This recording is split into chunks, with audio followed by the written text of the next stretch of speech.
Hello, I'm Rinalika.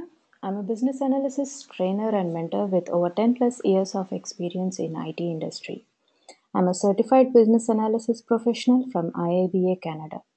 Today, through this video, I would want to share some insights into solving case study based questions in a CBAP exam. If there is anything daunting about CBAP version 3, then it is the case study based questions. This video is an attempt to ease the anxiety of a CBAP taker and help them in their preparation for the exam. Before diving in, let us pause and ponder on the intention behind including these curveballs in the exam. What is tested in the exam? A CBAP certification is for individuals with extensive business analysis experience. Case studies are like laboratories to test the practical knowledge of a test taker in a business scenario. It tests the application, analysis, and evaluation capabilities of a test taker. The test taker should be fluid in his understanding of knowledge areas, their interconnectivity, and techniques, their purposes, and applications. Also, solving case study based questions need nimble thinking. One should be quick to make inferences, spot missing information, eliminating irrelevant details, etc. and etc. You need to spot the dots and connect them with the lines. That is, the whole is more important than sum of parts. What does it mean? You need to identify the important key players. You need to identify the relationships between them. You have to infer the missing parts and you have to understand the fact basis, the data points, identify the processes. So these are the things that you look out for when you are actually solving a case study. Of course, all these skills can be developed by constant practice and with in and out knowledge of BABOK. Without wasting much time, let us jump into a case study to get a flavor of the kind of questions one can expect in a CBAP exam.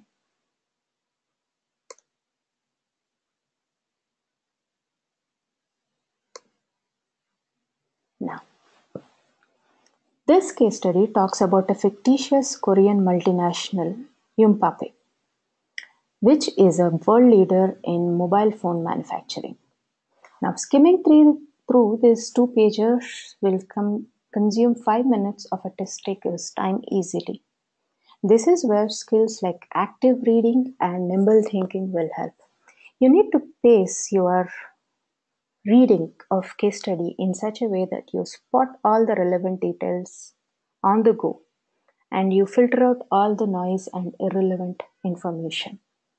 Now, as you're thrown over this case study, you can spot the key players as Yumpape, WinPay, Pro Analytics. You can also see a pool of teams has been listed. We don't see many numbers or percentages of significance which are spread across in the case study. Now let's hop to the questions.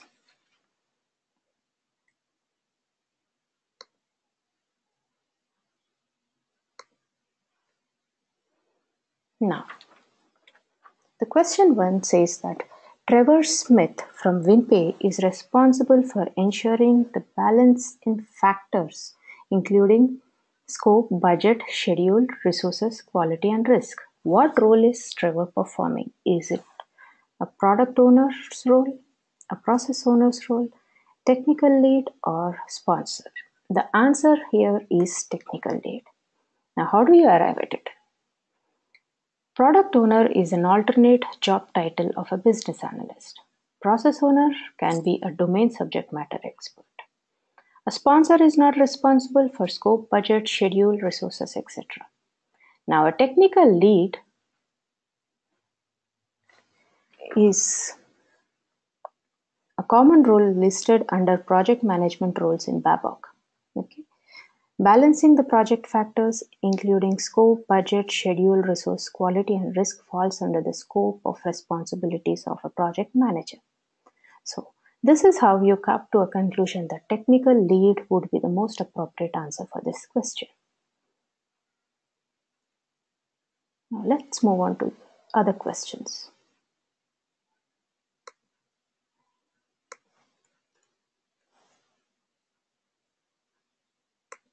Let's reopen it again.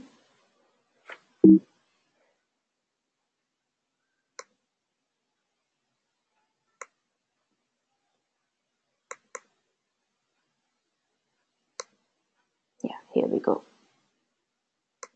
Let me spread it up.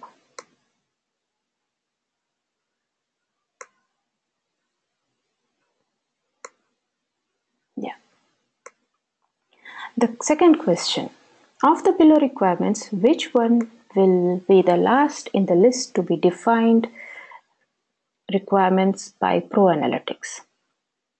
Each transaction is covered additionally by user banks, fraud protection and authentication with fingerprinting, PIN number, or iris scan. User will be able to redeem reward points for entry into instant win games, reward cards, gift cards, or to listed stores.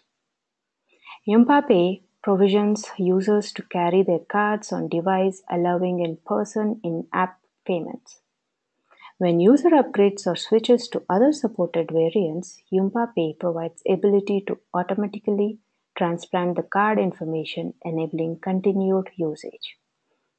Now the answer here is option D.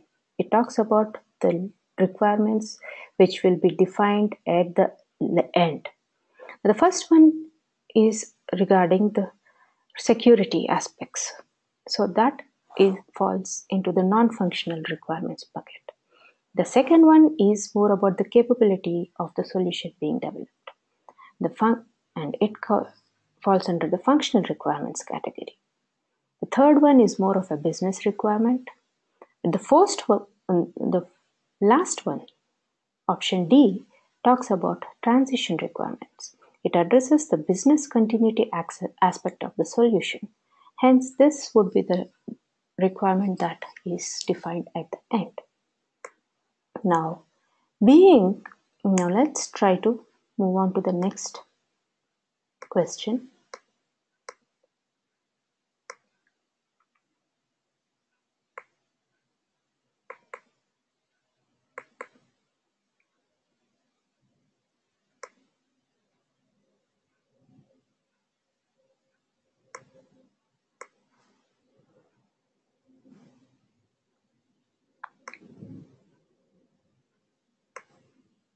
The next question talks about the application of a technique. Let's see, let me just expand it. Being relatively a late entrant into digital wallets market, Yumpa wants to strategize aggressively for market capture. A cross-platform support solution which can find its way into leading smartphones is the best fit here. Though there are no known capability gaps, Yumpa Pay needs to be armored with unique value proposition that can expedite market share capture. Which of the below techniques is the most appropriate choice to achieve the target? Is business model canvas a best option? SWOT analysis, benchmarking and market analysis, or business capability analysis? Let's look at the answers here.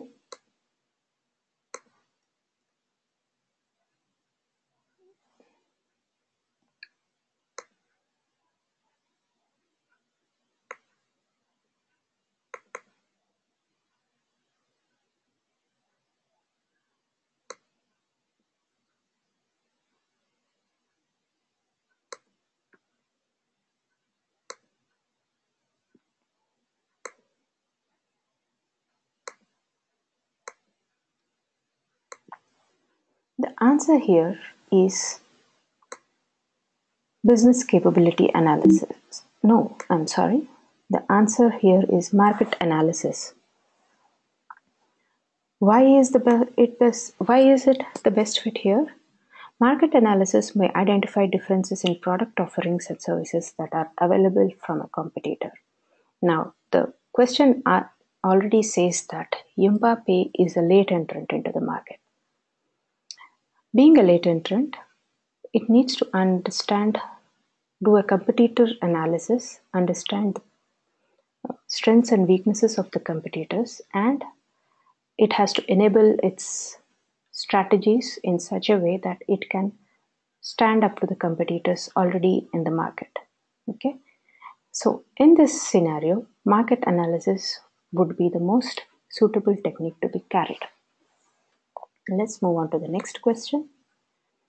Now, Janet, the lead BA at Pro Analytics, suggests they do a thorough data analysis of historical data to identify trends and past results. Though her team is not buying in this idea, Janet insists and explains the criticality of this. What is Janet focusing on here? Is it document analysis, data mining, elicitation, or analyzing performance measures? The option here is C. One can easily go and pick up data mining as the most suitable option, but in this scenario, if you try to evaluate, you will notice that data mining is used to improve decision making. But what we are looking at is to elicit information, and research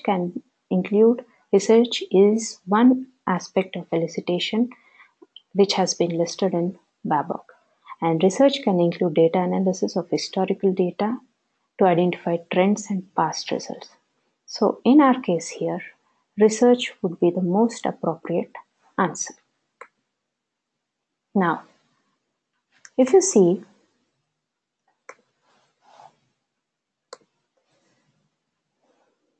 if you have noticed, most of the questions here do not necessarily take you back to the case study content. Only a couple of questions needed you to revisit the case study. So many a times it can be the case that the questions can be answered directly from the option. So it is always suggested to glance over the questions before going through the case studies. This would give you enough context and set the premise for you to run through the case study. It will give you more focalized approach. So there are many such tips and tricks, strategies which a CBAP taker should be aware of, which will help him or her to prepare for her CBAP certification more comfortably. Now, it goes without saying that when a CBAP test taker augments his or her preparation with a disciplined practice of case study based questions, he or she would be definitely placed at an advantageous position. With this, I'll conclude. If you need any further information, you can always reach out at Techcanvass. Here are the details. I hope you could learn a little bit of something about CBAP test preparation through this video. Thank you and all the best.